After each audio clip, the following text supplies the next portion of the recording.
Kapag po iniaatras na ng mga tao ang kanilang pagpayag sa pamumuno ng isang pamahalaan, madalas po pinapalitan nila ito ng pananakot, ng puwersa, ng intimidation, upang ang mga tao ay patuloy na mapasunod. At makikita natin nangyayari yan sa kasalukuyan. Patuloy ang pagsadsad ng popularidad ni Bongbong Marcos. Ang tanong ng marami, ano na ang mangyayari nito sa ating bansa? Ito po si Attorney Mike Operario at pag-usapan po natin yan sa araw na ito. Sa pinakahuling survey na inilabas ng Publicus Asia, Pahayag 2025, lumabas dito na ang approval rating ng Pangulo ay bumaba sa hanggang 24%. Pero ang disapproval niya ay umangat hanggang 51%, which means that his administration received a net disapproval rating, negative na approval rating na 27%, which is much higher than the survey na iginawa ng SWS. What is significant about this survey is that in the third quarter of 2025, ay 27% ang approval rating ng presidente. At itong last quarter, bumaba pa siya to 24%. Ang disapproval rating naman niya noong third quarter noong 2025 ay 47%. At biglang umangat pa ito sa 51%. That means mas marami na ngayon ang mga tao na sinurvey na dissatisfied with the way that the government is being run. What is also critical about this data is the undecided. From the third quarter to the fourth quarter, pareho pong 25% ang undecided doon sa survey. Ibig sabihin, hindi pa po nila alam kung saan nila ilalagay si Bongbong Marcos, kung love ba nila o hate ba nila si Bongbong Marcos. But historically, ang mga undecided voters po or undecided participants doon sa survey, normally the people, pag undecided yan, they will side eventually with the prevailing or the majority sentiment. Naghihintay lamang po ito ng isa pang pagtaas ng presyo, ng bigas, ng langis, o ng ano pa mang mga basic commodities or utilities, tubig, kuryente. Isa pang disaster, o di kaya isa na namang kontrobersiya na papasukin ng pamahalaan at mag-i-explode po ito at magsuswing po ito papunta sa mga disapproved o mga hindi na kumikiling sa pamahalaan. That's a sizable portion. If 25% of the respondents will eventually side with the those that are already disapproved, na ayaw sa pamahalaan, that will bring it to around 76%. At kahit na po isama mo yung mga undecided, patungo naman po dito sa mga nag-aaproba sa Pangulo, hindi unlikely event, pagpalagay na natin, nagkaroon ng himala, na yung mga undecided ay biglang pumanig sa Pangulo. Even then, hindi pa rin sila aabot doon sa disapproval ng Pangulo because those who disapprove of this administration is already at 51%.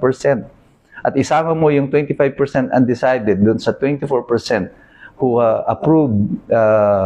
the president, approves of the administration, this president, this will only bring them to around 49%.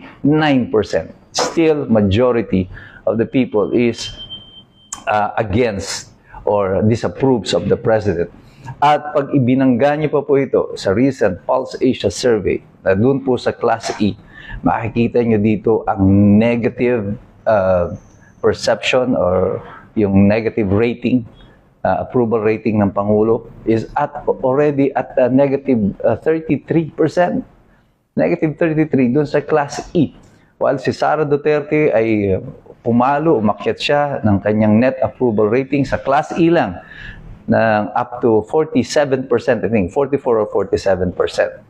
Yung Class E po, ito yung pinakamahihirap na miyembro ng ating lipunan. At dito makikita nyo that the President, si Bongbong Marcos, is losing the popular support because the Class E constitutes a sizable portion, if not a majority, of all of the respondents that we have. Dahil nga po sa kumakalat na kahirapan dito sa ating bansa. And usually, where the poor people go, where the sentiment of the poor people go, dito rin po pupunta ang direksyon ng general population. Ano ang kahulugan nito para sa administrasyon? Well, malaki po ang implikasyon nito. In a democracy, yung pong karapatan ng mga namumuno na sila ay mamuno sa isang gobyerno ay nakabase po sa pagpayag o yung consent ng mga mamamayan. And that consent is being expressed through the vote. Ito po ang mga negative survey na ganito, na sunod-sunod at tatlo na po na mga independent survey providers ang nagbigay ng, although magkakaiba na datos, ay pare-pareho po ang wangis. There is a negative trust rating for the President. At lahat po ito nagpapakita that the people have already withdrawn their trust and their support to the government. The problem here is usually sa mga pamahalaan na hindi po malaya at demokratiko ang kanilang mga pananaw. Kapag po iniaatras na ng mga tao ang kanilang pagpayag sa pamumuno ng isang pamahalaan, madalas po pinapalitan nila ito ng pananakot, ng puwersa, ng intimidation upang ang mga tao ay patuloy na mapasunod. At makikita natin nangyayari yan sa kasalukuyan.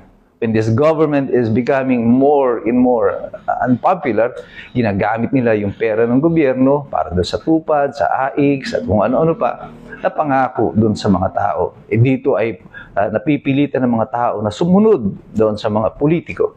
Dahil kung hindi ka sasali sa kanila, hindi ka magpapalisa ka sa kanila, ay hindi ka makakatanggap ng anumang ayuda. Kaya nga, ang obserbasyon ng marami, ginamit sa pamimili ng boto itong mga ayuda na ito na binibigay ng pamahalaan.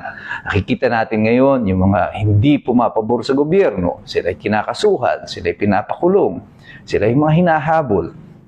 And this is showing a picture of threat to the people.